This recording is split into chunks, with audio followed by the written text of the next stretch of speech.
교회에서 사용하는 단어들이 참으로 많습니다. 어떤 단어들이 있을까요?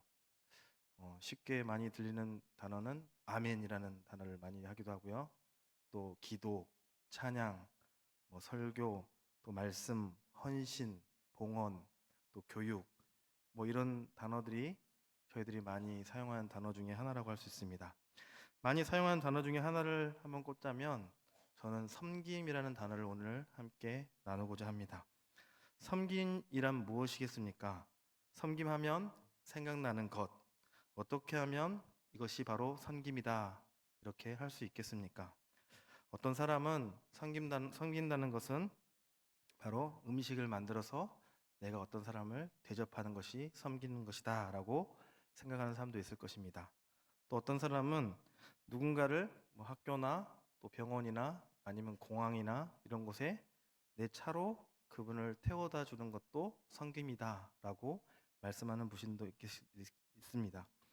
또 어떤 분은 어떤 아이를 좀 돌보아 주는 것, 어떤 부모보다 대신 이렇게 돌보아 주는 것이 섬김이다라고 이야기할 수 있습니다. 이외에도 섬긴다는 것은 더 많은 예를 우리가 알 수가 있습니다. 오늘 성경에서 말하는 섬김이란 무엇을 의미하는 것에 대해서 우리가 함께 오늘 생각해 보면서 우리가 섬기는 자로 한번 살아가야겠다. 정말 진정한 섬김은 무엇인가? 라고 우리가 생각하며 또 결단하며 은혜를 나누고자 합니다.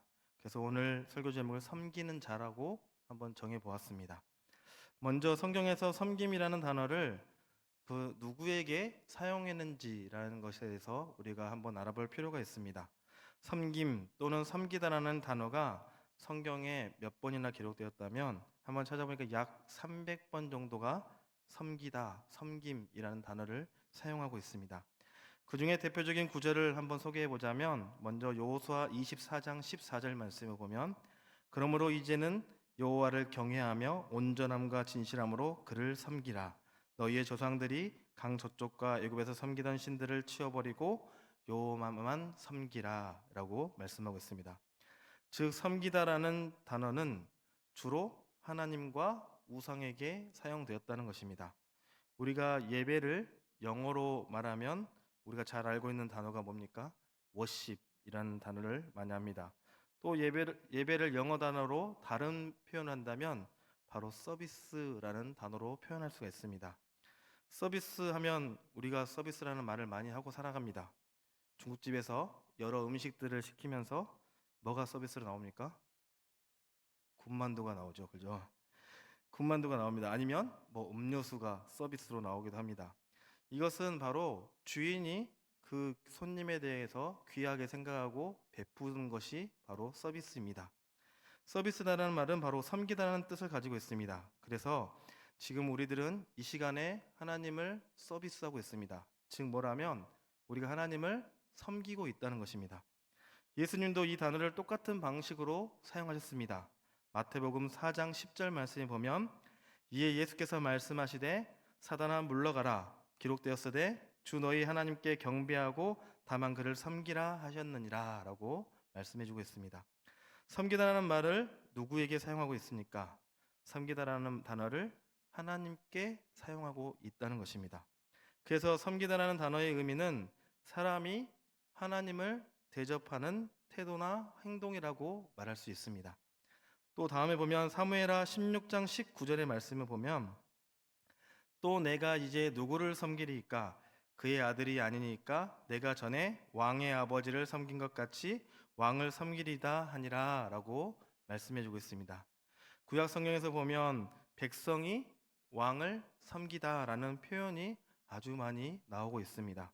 그래서 여기서 섬기다는 단어는 바로 백성이 왕을 대접하는 그런 태도나 행동을 또한 의미하고 있습니다. 또 다른 예를 찾아본다면 마태복음 6장 24절의 말씀해 보겠습니다.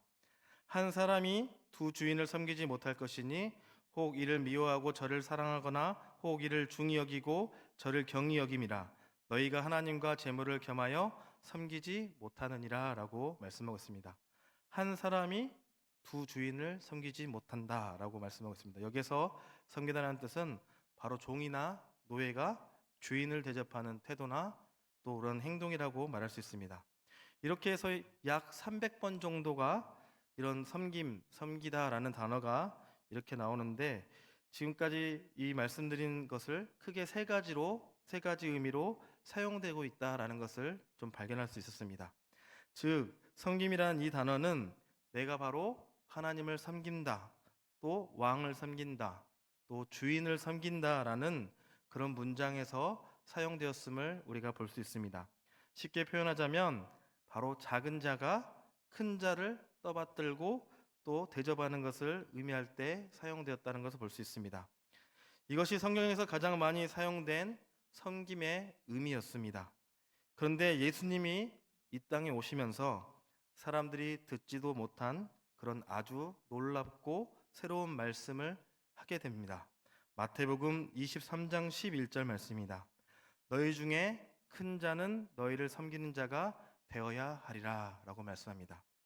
이전까지만 해도 작은 자가 큰 자를 섬겨야 된다라고 알고 있었는데, 그것이 아니라 오히려 큰 자가 작은 자를 섬겨야 된다고 예수님께서 말씀해 주고 있습니다.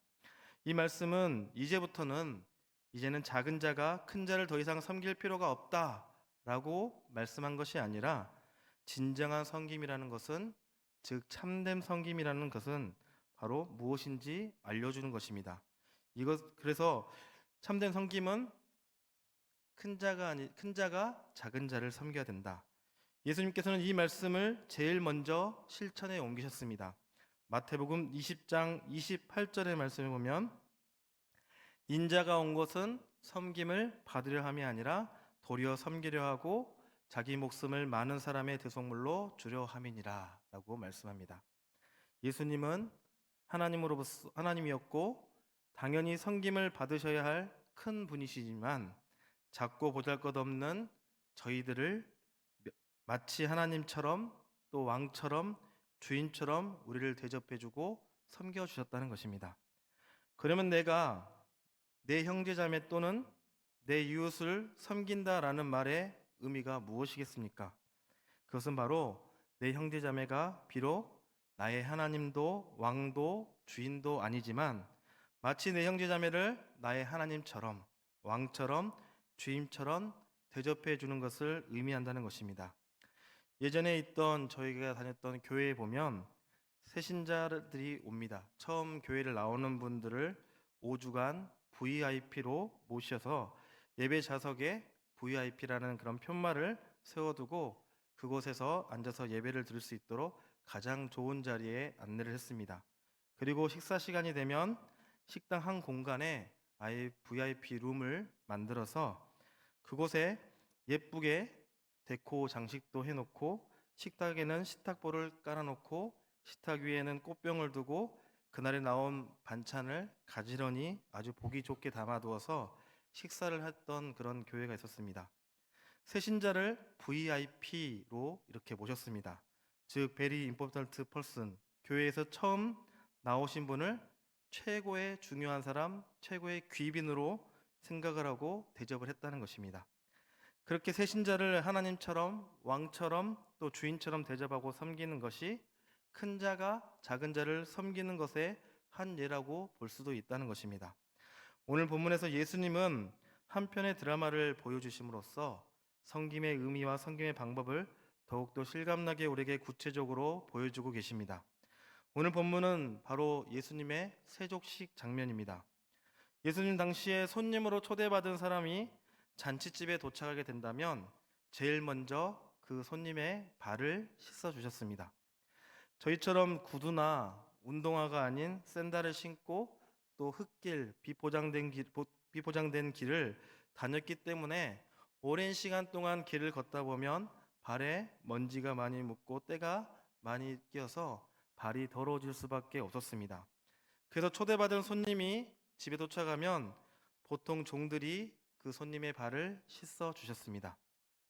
그런데 모든 종들이 발을 씻는 일을 하는 것이 아니라 종 중에서도 가장 신분이 제일 낮은 천한 종이 그 일을 맡았습니다. 그리고 유대인 출신의 종들은 결코 그런 발 씻는 일도 하지 않았다고 합니다. 즉, 종 중에서도 가장 천한 종이 손님의 발을 씻어 주셨습니다. 그런데 그 천한 일을 오늘 제자들의 스승이신 예수님께서 갑자기 겉옷을 벗으시고 허리에 수건을 두르시더니 무릎을 꿇고 제자들의 발을 씻어주기 시작했던 것입니다. 그러자 베드로가 깜짝 놀랐습니다. 우리나라에서 보면 옛말에 스승의 그림자도 밟지 말아야 된다라고 했는데 예수님께서 상식적으로 도저히 이해할 수 없는 일을 하시자 베드로가 예수님을 말리기 시작합니다. 그러면서 이렇게 얘기합니다. 주님, 내 발은 절대로 씻지 못하십니다. 라고 말씀합니다. 그러자 예수님이 내가 너를 씻어주지 아니하면 너가 나와 아무 상관이 없다라고 말씀하셨습니다. 그러면서 말씀하시기를 너희도 서로 발을 씻어 주어라 라고 또한 명령도 하셨습니다. 여기서 우리는 섬김의 의미를 예수님의 행동을 통해서 한 번 더 쉽게 이해할 수가 있습니다. 예수님은 하나님이시고 왕이시고 주인이시고 세상에서 가장 귀한 VIP와 같습니다. 그런데 그런 분이 천한 종의 위치로 가셔서 그것도 가장 천한 종의 위치에서 낮아지셔서 우리를 마치 하나님처럼 왕처럼 주인처럼 그리고 VIP처럼 우리를 대해 주셨다는 것입니다. 이것이 바로 참된 섬김이고 진정한 섬김의 의미를 우리에게 가르쳐 주신 것입니다. 그러면 구체적으로 어떻게 섬기는 것이 바르게 섬기는 것인지 알아보고자 합니다. 섬긴다는 것은 상대방의 발을 씻어주는 것을 의미합니다. 발을 씻는다는 것은 상대방의 더러운 부분을 씻어주는 것입니다. 그런데 발을 씻어주면서 이렇게 이야기하지는 않습니다. 발에 여기 때가 많습니다. 아주 때가 많이 나오네요. 참 시커멓네요. 라고 상대방에게 이렇게 말을 하면서 발을 씻지는 않습니다. 그냥 말없이 상대방의 더러운 발을 씻어주게 됩니다. 그래서 발을 씻어준다는 것은 상대방의 죄와 허물을 들춰내는 것이 아니라 덮어주고 또 용서해주는 것을 의미한다는 것입니다. 이것이 참된 섬김의 구체적인 방법의 하나라고 말할 수가 있습니다. 그러나 섬김이란 그냥 단순히 죄와 허물을 덮어주고 용서해주는 것으로 그치는 것이 아니라는 것입니다. 발을 씻는다는 것은 더러운 것을 없애주는 것도 의미합니다. 잘못된 길로 가고 있는 사람을 바른 길로 갈 수 있도록 바로 잡아주는 것도 바로 섬김이라 할 수 있습니다. 이것은 어떻게 보면 적극적인 섬김이라고 할 수 있습니다. 그런데 우리들이 적극적으로 형제를 섬길 때 주의해야 할 사항들이 있다는 것입니다. 왜냐하면 잘못하면 우리가 상대방을 섬기려고 하다가 오히려 더 큰 상처와 아픔을 상대방에게 줄 수 있기 때문입니다. 예수님께서 제자들의 발을 씻어주실 때 어떤 물을 사용했을까요? 차가운 얼음물을 사용하셨겠습니까? 만약 차가운 얼음물을 사용하셨다면 제자들의 발에 동상이 걸릴 수도 있었을 것입니다. 내가 상대방의 발을 씻어주며 섬긴다는 것이 결국에는 상대방에게 동상이라는 그런 상처와 아픔을 줄 수 있다는 것입니다. 그렇다면 예수님의 제자들의 발을 씻어주실 때 펄펄 끓은 물로 사용했겠습니까? 만약 아주 뜨거운 물을 사용했다면 제자들의 발에 화상을 입었을 것입니다. 즉 내가 상대방의 발을 씻어주고 섬기려다가 결국에 상대방에게 화상이라는 상처와 아픔만을 줄 수도 있다는 것입니다. 그럼 어떤 물을 사용했겠습니까? 겨울이었다면 따뜻한 물을 사용했을 것이고 여름이었다면 시원한 물을 사용했을 것입니다. 그래서 상대방을 씻어줄 때 상대방이 동상이나 또 화상을 입지 않고 즉 상처와 아픔을 주지 않으면서 상대방을 최대한 배려하며 씻어주며 바른 길로 갈 수 있도록 도와주는 것이 바로 참된 섬김이라는 것입니다. 이것을 다른 말로 한번 표현해 보자면 우리가 상대방을 섬길 때 바로 온유하고 겸손한 마음으로 할 때 상대방에게 상처와 아픔을 주지 않으면서 잘못된 길을 가는 사람을 바로 잡아줄 수 있다는 것입니다. 갈라디아서 6장 1절 말씀에 보면 형제들아 사람이 만일 무슨 범죄한 일이 드러나거든 신령한 너희는 온유한 심령으로 그러한 자를 바로잡고 너 자신을 살펴보아 너도 시험을 받을까 두려워하라 라고 말씀합니다. 범죄한 일을 바로잡을 때, 즉 적극적으로 우리가 섬길 때 온유한 심령의 마음으로 섬기라고 말씀해 주고 있습니다. 온유함에는 여러 가지 의미가 있지만 가장 중요한 것은 나의 성품과 기질을 잘 다스리는 것이라 할 수 있습니다. 그리고 우리가 섬길 때 꼭 필요한 것이 또 하나 있다면 바로 겸손의 자세입니다. 겸손이란 내가 전혀 무릎을 꿇을 수 있는 이유가 없지만 상대방의 무릎 아래로 내려가는 것을 의미합니다. 바로 내 자존심을 꺾을 수 있는 것입니다. 이처럼 내가 온유한 마음으로 겸손한 마음으로 섬길 때 상대방에게 아픔과 상처를 주지 않고 더러운 발을 씻어 줄 수 있다는 것입니다. 오늘 설교 앞부분에 제가 섬김하면 생각나는 것이 무엇이냐고 질문했습니다. 섬긴다는 것은 음식을 만들어서 식사를 대접하는 것입니다. 맞습니다.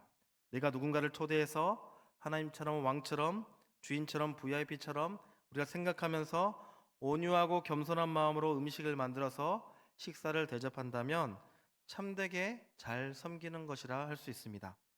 또 섬김은 누군가를 학교나 병원이나 공항 같은 데 내 차로 태워드리는 것이라고 했습니다. 그것도 역시 맞습니다. 내가 비록 운전기사는 아니지만 운전기사가 되어서 온유하고 겸손한 마음으로 상대방을 사장님처럼 가장 VIP처럼 모신다면 나는 참되게 잘 섬기는 것이라 할 수 있습니다. 또 섬김은 아이를 대신 돌봐주는 것도 섬김이라 했습니다. 비록 내가 베이비시터는 아니지만 베이비시터가 되어서 온유하고 겸손한 마음으로 아이를 공주나 왕자처럼 내 자식처럼 잘 돌본다면 그것 또한 우리가 참되게 잘 섬기는 것이라 할 수 있습니다.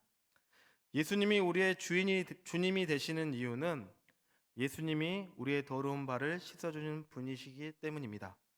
우리들이 서로 형제요 자매라고 우리가 부를 수 있는 이유는 우리들도 서로의 더러운 발을 씻어주어야 하는 그런 사이이기 때문에 우리는 형제 자매라 부를 수가 있다는 것입니다.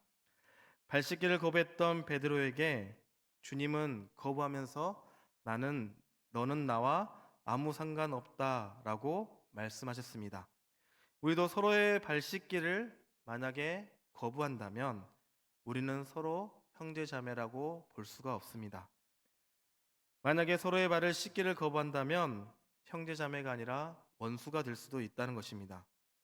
우리는 먼저 형제 자매의 죄와 허물을 들추내기보다는 우리가 덮어주고 용서할 수 있어야겠습니다. 그리고 적극적으로 형제 자매의 죄와 허물을 바로 잡아주어야 하겠습니다. 그러나 바로 잡아줄 때에는 언제나 온유하고 겸손한 마음으로 그리고 상대방을 하나님처럼 왕처럼 주인처럼 VIP처럼 대접하며 섬겨야 할 것입니다. 오늘 예배에 나오신 저와 여러분은 그리고 오늘 특별히 섬기겠다고 헌신하겠다고 다짐하며 나아가는 결단하며 나아가는 우리 일여전도의 회원 모두가 서로 나누고 서로 배려하며 서로 섬기면서 하나님 나라를 그리고 하나님의 귀한 공동체를 함께 만들어 가시기를 주님의 이름으로 간절히 축복합니다. 기도하겠습니다. 사랑의 하나님 감사합니다. 오늘 말씀 가운데 우리가 참된 섬김을 하는 자가 누구인지에 대해서 오늘 말씀을 알아보았습니다. 하나님, 우리가 섬긴다고 하면서 오히려 섬김을 받으려고만 했는지 섬기면서도 전심으로 섬기지 않고 그냥 눈에 보여주기 위한 섬김을 하지는 않았는지 이 시간 한번 되돌아봅니다. 하나님, 우리가 서로의 발을 씻어주며 죄와 허물을 덮어주며 용서해주며 온유하고 겸손함으로 바로 잡아주는 귀한 관계가 되게 하셔서 하나 되는 귀한 하나님의 공동체가 될 수 있도록 주님 함께하여 주시옵소서. 특별히 그 섬김의 모범이 되겠다고 헌신하며 나아가는 일여전도의 회원들의 결단의 예배를 주님께서 기뻐 받아주시고 일여전도를 통하여서 우리 교회가 더욱더 든든히 서갈 수 있도록 주님 복을 내려 주시옵소서. 이 모든 말씀 우리를 구원하신 우리 주 예수 그리스도의 이름으로 간절히 기도드리옵나이다. 아멘.